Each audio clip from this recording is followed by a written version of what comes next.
All right, so let's go ahead and open the box up here, and then we'll go over the contents and the pistol. So obviously it comes in this nice little hard case with the Ruger logo on the front. Comes with your Ruger logo sticker. It comes with some paperwork, ATF. You got your user manual, your warranty card, and some other stuff. Okay, so comes with a gun lock. Surprise, surprise. It comes with this little part here, and we'll go over that in just a second. And it comes with two metal mags, and they're 10 rounds, and the other one is in the pistol. So there's the second one, and obviously we have the pistol right here. All right, so let's go over the outside of the pistol. We'll give you the rundown. We're going to start at the bottom here with the grip. You'll notice it kind of has that 1911 kind of look to the grip and the angle. It fits very comfortably in the hand. It's got some nice texturing on the back here, and they have these rubber grips on either side, like so. And it has a little Ruger emblem in the center, and then you got some more texturing on the front right here. So in the hand, it feels very nice, and I do like that grip angle a lot, and those grips are very, very nice. I do like that they're kind of a rubber texture, so you can get a nice grip on that. I do like that a lot.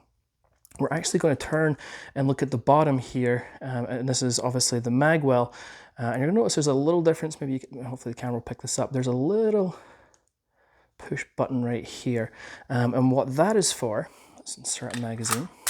Lock that in place. So you have your mag release right here. So what you'll notice is when you do the mag release, these things shoot out. And what happens is when you press that button in, this little, when your magazine sits in, it pushes that button in how it sits. And when you depress the mag release, that pushes the mag out. And so what you have is mags that these come out really, really, really well. So you know, if you're doing maybe some pistol shooting competition, or just need to do a quick mag change, you will not have to pull those out. These things come flying out. So very cool. So as I said, obviously that is your mag release right there. Just kind of your standard position. And then we have kind of a nice sized trigger guard right here, so you shouldn't have any issues if you're wearing gloves or anything like that. So nicely done. All right, so let's go over the trigger. The trigger's got a nice wide flat face. It's got some ridges on here too. Let's go over the break and the take up.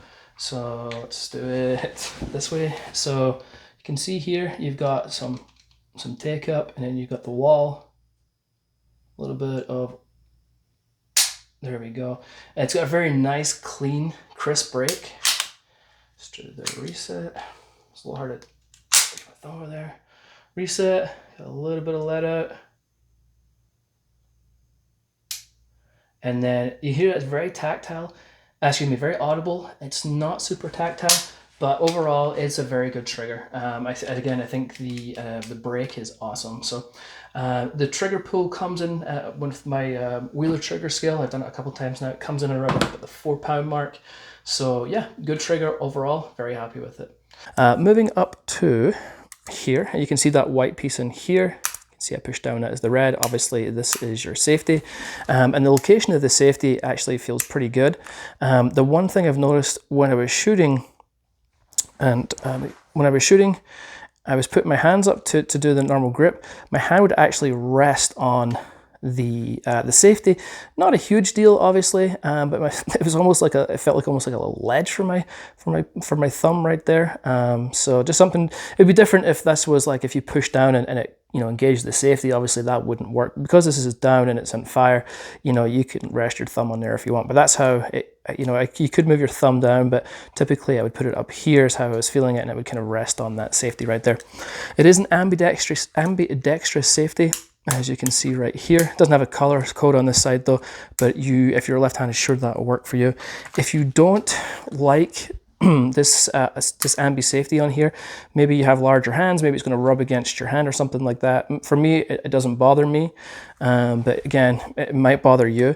If you take the grips off, there's like a little screw here, and you take that out and you can pop the safety off. And this is where this little piece comes into it. You would put the screw back, put this on top and put the screw in there. So it's like a safety delete. So that is an option if you wish. Again, doesn't bother me. I won't be changing it out, but it's nice to have the option if I would like to do that. The lower is all polymer. as you would expect, and the upper is aluminum with these awesome cutouts. We'll go over that in just a sec.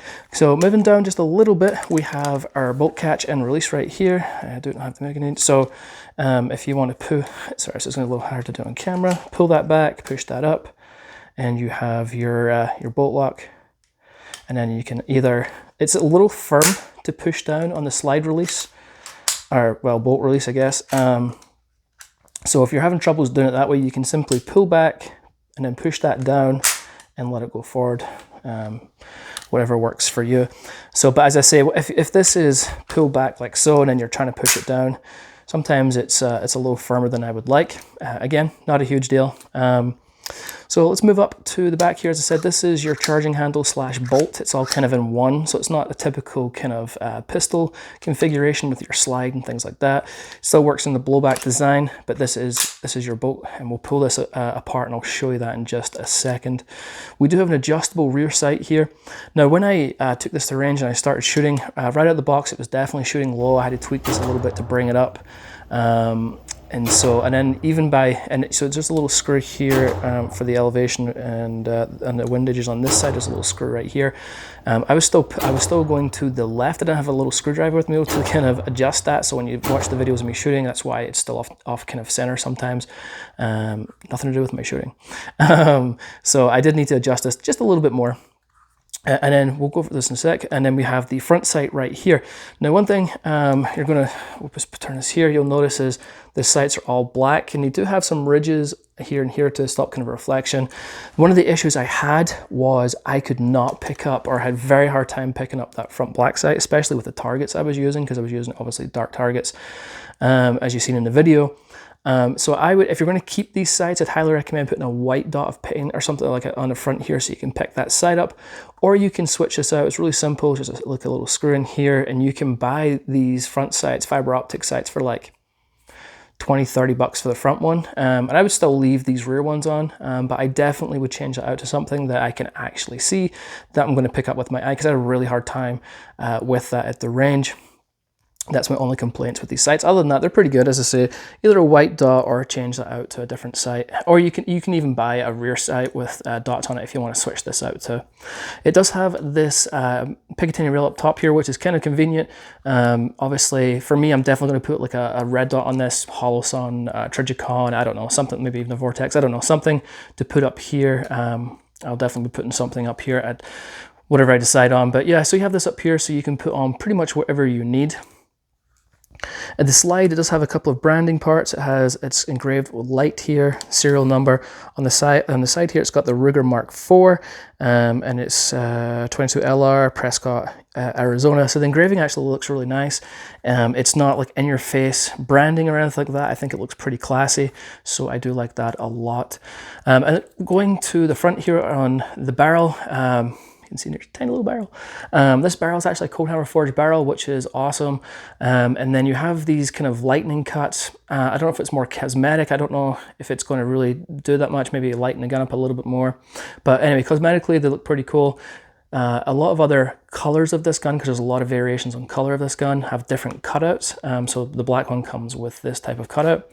And now moving to the front, you can screw this off. And the really cool thing is it comes threaded right out the box, and there's your kind of your thread protector.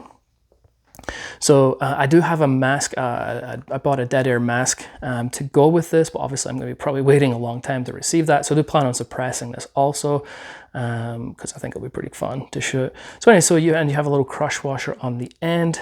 So make sure you take that crush washer off if you're suppressing. But that does help with the thread protector. It makes it really, it stays on, doesn't loosen up at all. I went through 300 plus rounds of 22, and this did not loosen up in the slightest. Okay, so let's break this down. Now, I've never played with the older versions of these the Ruger Mark III or II or whatever, so I don't have any experience with that. I'm only going to go with this. This is a breeze to break down. I guess I heard that the previous ones were a nightmare, but they've really simplified this. Obviously, make sure your pistol is unloaded, and then what you're going to do at the back here, I haven't pointed this part out, there's a little button right here with a little Ruger logo on it, and you're just going to push that in and pull up slightly, and takes off the top. So here is your lower, right here. And then there is your bolt, like so. And this is your slide. And that is how easy it is to take down. Very, very, very cool. I do like that a lot. I'm a huge fan of toolless takedown and easy takedown of guns, and this certainly fits the bill. So you've probably noticed this little piece on the top here. And so that actually goes in up the slide here, but also acts as a slide stop. There's a hole here, and then there's a hole out here. So when this goes in, and there's a little kind of groove right here, and you just slide that into the front kind of pin, if you like. Just push down at the back, and it clicks into place, and you can see the piece was in the lower now sits up top like so, and locks it all into place. Very simple takedown, very, very, very cool. Let's touch base on the mags real fast. As I said, these are 10 round mags. You got a little piece on the side to pull this down as you load. And the mags, I just bought some on eBay. It's nice you can do that because they're only 10 rounds. I paid, I think it was like 40 bucks. So like $20 a piece. Some places are a little bit more, but they're not overly expensive, which is nice. Some mags from certain companies cost an arm and a leg. I'm sure you know who I am referring to. So that's the gun. Shooting it, I loved it. It was, it's a 22, it's fun. As I say, I went over 300 rounds. I really enjoyed plinking with this. And it made me think of the ammo. I was using ammo I bought pre-COVID, was 3 cents a round, and I shot 300 rounds. Doesn't really bother me. But obviously it's 10 cents plus a round for 22 right now. Just crazy. Anyway, stupid ammo. Okay, so shooting it was fun. I really did have a lot of fun with it. Obviously, there's literally no recoil, as obviously you know. Issues with it, I wouldn't say issues as such, because 22 is known to be a little finicky, being a new gun and so on. So out of over 300 rounds, I had 4 failures to feed/go into battery. But again, I'm not super bothered by that number. Now, if it was maybe a 9mm or if it was an AR, I'd be like, that's not acceptable. But with a 22, I think it's pretty normal. I'm not concerned about that in the slightest. But yeah, very cool little pistol. Highly recommend. Probably the favorite 22 pistol I have reviewed, owned, slashed, whatever to date. I still have a long way to go with 22s, but I think this is an absolute winner. Price, depending on, I hate mentioning price in my videos because obviously if I produced this video a year and a half ago, prices would have been insane, because of COVID. Prices are still coming down, but if you just for the best price, click the link in the description, you'll see what it is. Again, I hate mentioning price because you guys will get mad at me if I tell you wrong. So that's it. Very cool little pistol, highly recommended. Yeah, go and buy yourself one. All right, folks, that's it. Any questions, comments, please ask them below. I'm always happy to help out wherever I can. If you haven't hit that like and subscribe button, please do so. It doesn't cost you a dime, but it really helps me out and I greatly, greatly appreciate it. And that's it. All right, folks, until next time, I'll catch you later.